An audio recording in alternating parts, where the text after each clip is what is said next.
Agama itu adalah nasihat.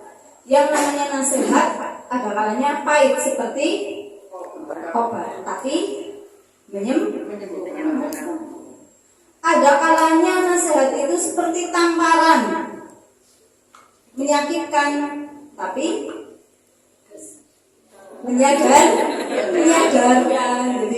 Jadi kan kok agar lagi kelalen, lagi ngantuk, lagi hilang ingatan, kemudian ditampar sakit kaget loh, betul.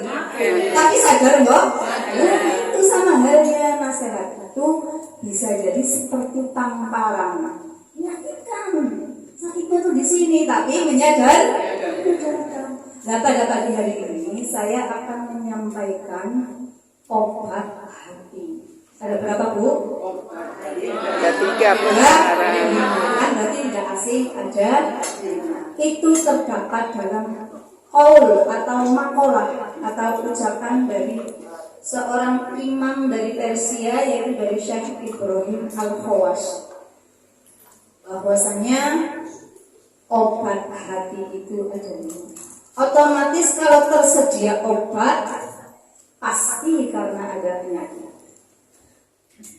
Obat hati yang pertama, jadi dawaul qalbi khamsatu asya'i. Yang pertama, qiraatul Qur'ani bitadabbur.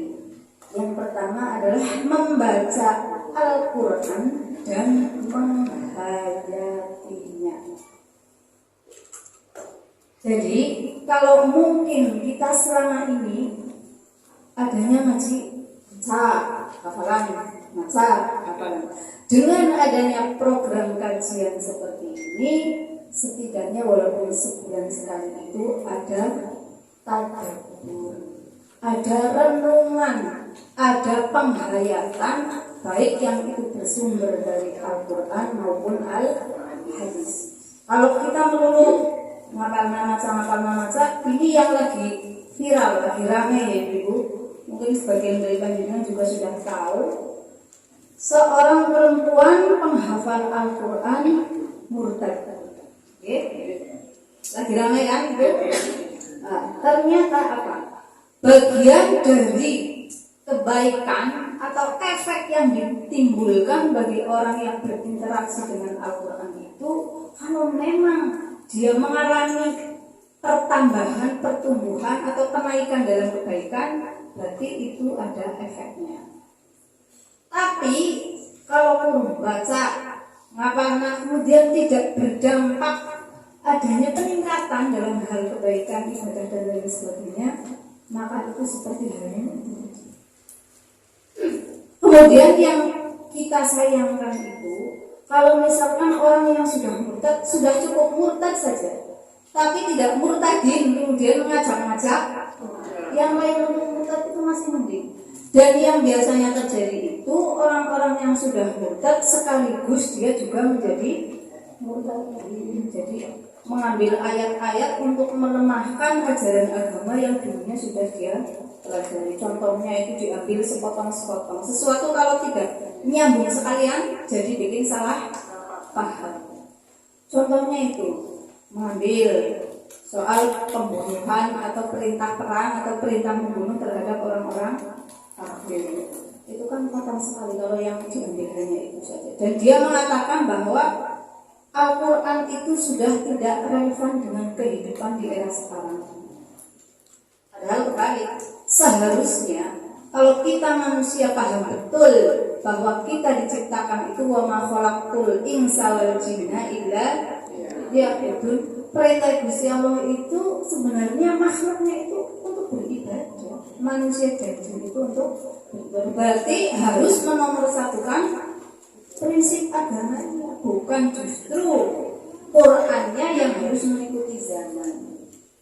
Faktanya sekarang kalau memang kita sudah banyak hal-hal yang mungkin menomorduakan Al-Quran, itu karena kondisi kita hidup di mana otomatis tidak 100% hukum Al-Quran itu bisa diterapkan di situ. Mungkin kalau di Malaysia, di Aceh, di Saudi masih bisa seperti itu. Tapi itu bukan kesalahan dari Al-Quran. Al-Quran mbuh ning Indonesia, mbuh ning Malaysia, mbuh ning Arab, mbuh ning Inggris, Al-Quran tetap dengan bertuliskan huruf. Kemudian ketika ada orang yang mencoba untuk sedikit menyimpangkan ayat, menambahkan atau mengganti kalimat yang sehingga menjadi berubah makna dan lain sebagainya, itu mesti kemenangan. Jadi berarti Allah memang menjaga wa inna lahu lahafizun. Maka dari itu saya mengajak kepada ibu sekalian, sekarang ibu kan ngaji, biasanya Qurannya berterjemah ya. Jadi ada kalanya itu tidak ada bedok menurut saya bu, sekali-kali melirik ke samping.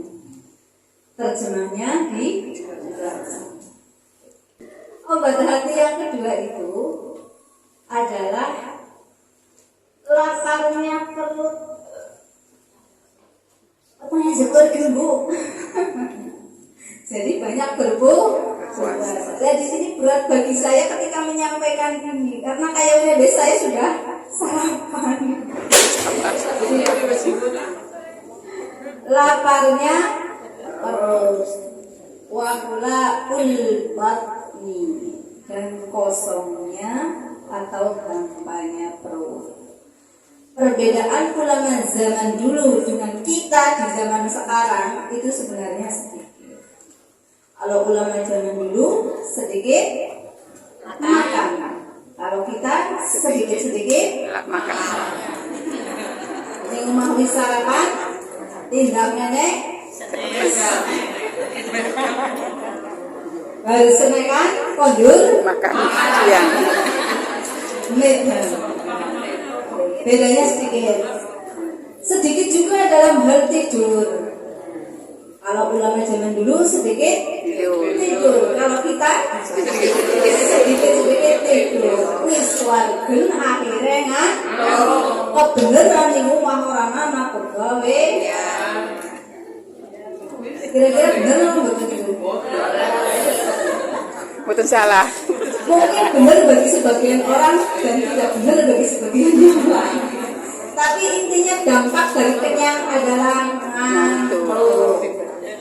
Saya tidak akan mencontohkan panjenengan, saya akan mencontohkan saya sendiri. Saya itu kalau ngaji, kira-kira jam 9:30 atau jam 10 kurang seperempat itu loh, habis dikipasi, waduh bisa busuk dulu ya. Ada payung ayu-ayu krimis-krimis.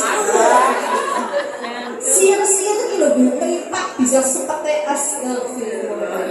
Rata-rata. Jadi adanya, waduh, adanya apa bu?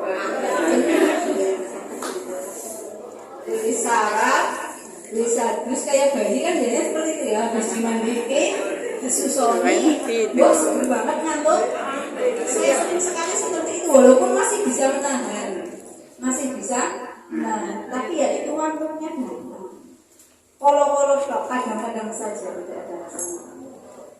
Jadi maka dari itu ketika kita perutnya diisi secukupnya, jangan sampai kenyangan kan juga enak kan ya, nggak enak di perut juga rasanya. Nah itu. Tapi ya kalau kembali kepada kondisi dan posisi kita sebagai orang biasa ya, ya mungkin agak sulit gitu. Wong saya sendiri kadang-kadang kalau habis jemput anak yang jajan ya minum jajan. Itu kan pertanda ya bahwa tingkatannya ulama salaf itu memang jauh dengan kita di era sekarang. Jadi kalau ulama zaman dulu juga sedikit ngomong, kalau kita sedikit ana wong liwat, ana wong ngantuk, ana wong ngantuk, ana wong mangkat ngaji, begitulah. Jadi bedanya sedikit, tapi kalau disimpulkan itu ternyata beda jauh. Sedikit tapi. Kemudian obat hati yang ketiga, saya ulang dulu bu. Yang pertama apa? Yang kedua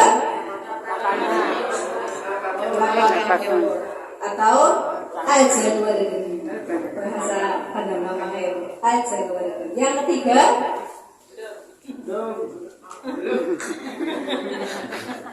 Qiyamul lail. Qiyamul sholat malam. Biasanya kalau mengadu kepada sesama manusia belum tentu ada solusi ya Bu. Ketemu wong sing seneng oleh kesalahan, ketemu wong sing ora seneng ya syukur. Tempat mengadu pertama itu adalah Allah Subhanahu wa Ta'ala. Mengadulah sebanyak-banyak persoalan dan keresahan yang ada di dalam hati nomor satu kepada Allah Subhanahu wa Ta'ala di tengah sunyinya malam, di saat sebagian besar orang terlelap dalam tidurnya. Ibaratnya begini Bu, kalau panjenengan hadir di saat orang lain tidak hadir, maka orang yang dihadiri itu akan fokus sama jenengan apa tidak? Iya, fokus. Iya kan?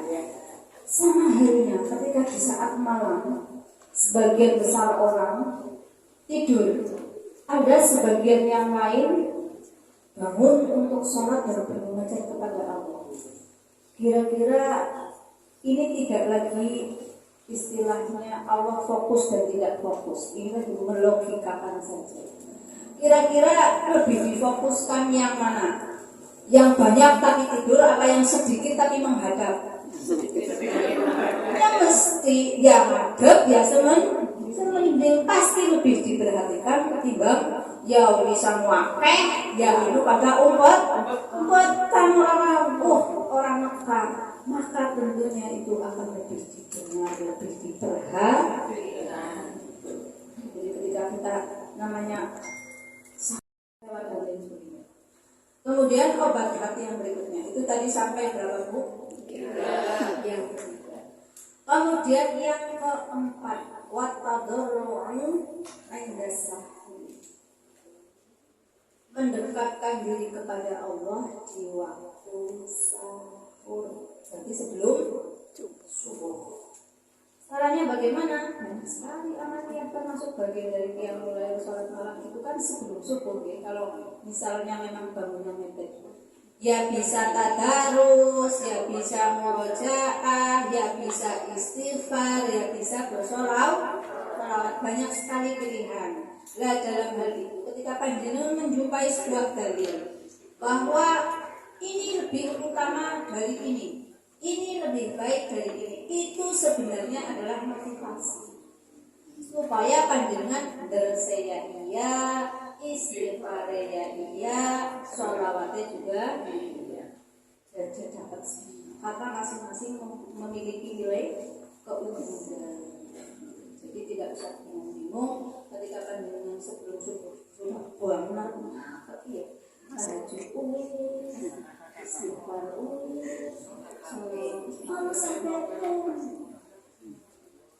Panjenengan perlu ingat bahwasanya sebaik apapun amal itu kita harus menanamkan pada diri kita, jangan terlalu ujuk bahwa amal yang ditangkal yang semata sholawat 1000, istighfar 1000, saya wis 3 juz misalkan sholatnya 6 salaman, itu kemudian jangan kita lalu sampai mikir dan akhirnya tahu juga ada keutamaan lain daripada itu di rumah, di antaranya adalah dia masak, dia nyuci, itu bagian dari ibadah yang masing-masing mempunyai nilai tersendiri. Rumah bocah, ngabusi bocah, nyembah naklan bocah, nyisi bocah, itu dalam pesan Rasulullah masing-masing memiliki nilai keunggulan tersendiri. Kemudian yang berikutnya, yang keberapa Bu? 5. Yang kelima, itu tadi yang keempat apa? Mendekatkan diri kepada Allah. Yang berikutnya ini kayaknya sih cocok dan pas gitu ya. Wal mujalasatu sholihin, berkumpul dengan orang-orang sholih. Majlis itu tempat duduk. Jalasa duduk. Kalau jalasa duduk biasanya berarti untuk berapa orang? Satu. Tapi anggar ada duduk berarti lebih dari satu. Jagung bisa jadi wong siji. Jagongan lebih dari satu. Jadi wal jalasatu sholihina itu duduk berkumpul-kumpul dengan orang yang di antara efek yang ditimbulkan itu adalah watawasau bil haq watawasau. Ketika panjenengan berkumpul dengan orang soleh, tentunya di situ ada saling mengingatkan dalam kesabaran dan contoh. Panjenengan ada yang sakit, kemudian dari rumah Quran mengunjungi, kemudian di situ ada doa, mudah-mudahan panjenengan diberi kesehatan, mudah-mudahan ini menjadi penggugur dosa. Dan dengan mengucap mudah-mudahan menjadi penggugur dosa ini, ya doa, ya nasihat, ya pengingat bahwasanya abot ya siapa wong masih seneng waras gini loh betul. Abah wong mesti karena ya waras terus sehat. Tapi ada kalanya itu sakit dihadirkan diantaranya adalah sebagai penggugur dosa, di mana ada dosa-dosa kita yang belum terhapuskan dengan amal sholat kita dan istighfar. Jadinya dihadirkan sesuatu yang tidak menyenangkan. Contohnya kehilangan sesuatu yang disenangi. Apa ya disenangi? Banyak ya. Kehilangan kendaraan. Terus kehilangan tempat tinggal yang berbilang-bilang jangan itu. Pokoknya sesuatu yang menyedihkan, sakit. Berarti kehilangan kesehatan. Dan itu insya Allah menjadi bagian dari penggugur dosa yang belum terhapus dengan amal kita atau istighfarnya